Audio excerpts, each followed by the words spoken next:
जो समाज के विभिन्न तबके के लोग हैं, जो पिछड़े हुए लोग हैं, उनको आर्थिक सहायता देंगे, उनको प्रधानमंत्री इंदिरा आवास जो सरकारी आवासन की व्यवस्था करेंगे, तमाम योजनाएं आज हस्ताक्षर किया है। तो ये तो छठ मैया का एक प्रसाद के रूप में है।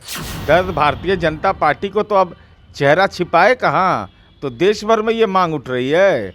आप कैसे सामाजिक दलितों के पक्षधर हो सकते हैं जो सावरकर की पूजा करता हो नए संसद भवन में, अंबेडकर का चित्र लगाकर पूजा नहीं करता हो, गृह प्रवेश नहीं करता हो संसद भवन में, तो इनका चेहरा तो साफ साफ दिखाई पड़ता है। नमस्कार, मेरा नाम आलोक है। आप लाइव स्ट्रीज देख रहे हैं। बिहार में आरक्षण का दायरा बढ़ा दिया गया। महामहिम राज्यपाल राजेंद्र विश्वनाथ अर्लेकर की ओर से अब जब हस्ताक्षर कर दिए गए हैं, गजट जारी कर दिया गया है। हमारे साथ नीरज कुमार जी हैं, जेडीयू के मुख्य प्रवक्ता हैं। खुशी का दिन।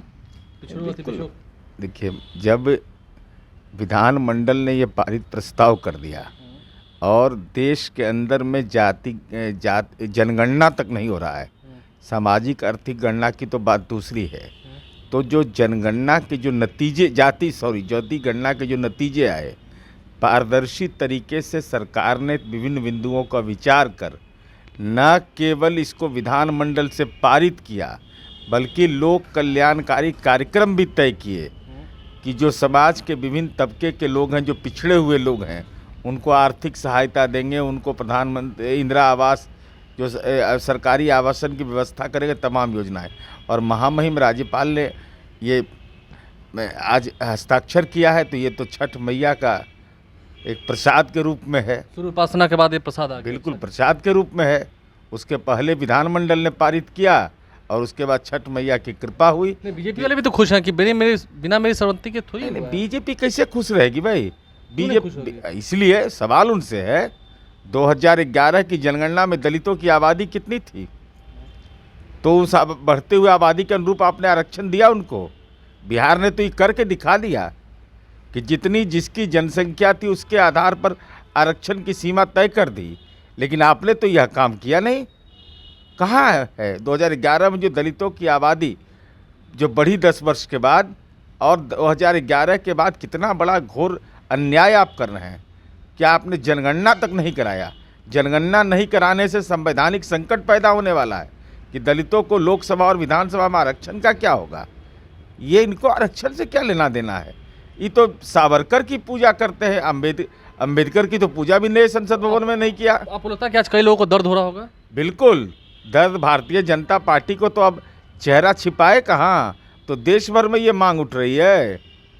कराइए, देश भर में मांग उठ रही है। समानता की बात करते हैं, एक देश एक कानून की बात करते हैं, तो एक देश के अंदर में जनगणना क्यों नहीं करवा रहे हैं? उन्होंने भी तो साथ दिया ना भाई, वो तो कह रहे हैं कि हम लोग साथ दिया। भाई यहाँ देने से क्या है? अब तो देने के बाद जिस लक्ष्य को पूरा करना है तो केंद्र अपनी भूमिका तय करे।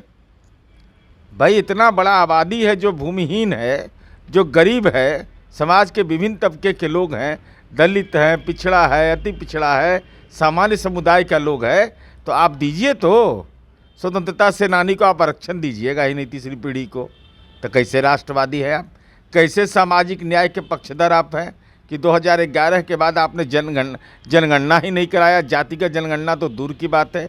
आप कैसे सामाजिक दलितों के पक्षधर हो सकते हैं जो सावरकर की पूजा करता हो नए संसद भवन में, अंबेडकर का चित्र लगाकर पूजा नहीं करता हो, गृह प्रवेश नहीं करता हो संसद भवन में, तो इनका चेहरा तो साफ साफ दिखाई पड़ता है।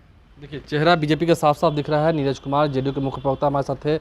क्या कुछ उन्होंने कहा है आपने सुना है। देखना यह है कि अब पूरे देश में जाति रहित गणना कराने की मांग होगी, जैसे कि बिहार में की गई, नीतीश कुमार ने करवाई और रिपोर्ट भी प्रकाशित हुए। अब देखना होगा बीजेपी इस पर क्या कहती है। हमारे चैनल को सब्सक्राइब कर लें, साथ साथ फेसबुक पेज भी लाइक करें। धन्यवाद।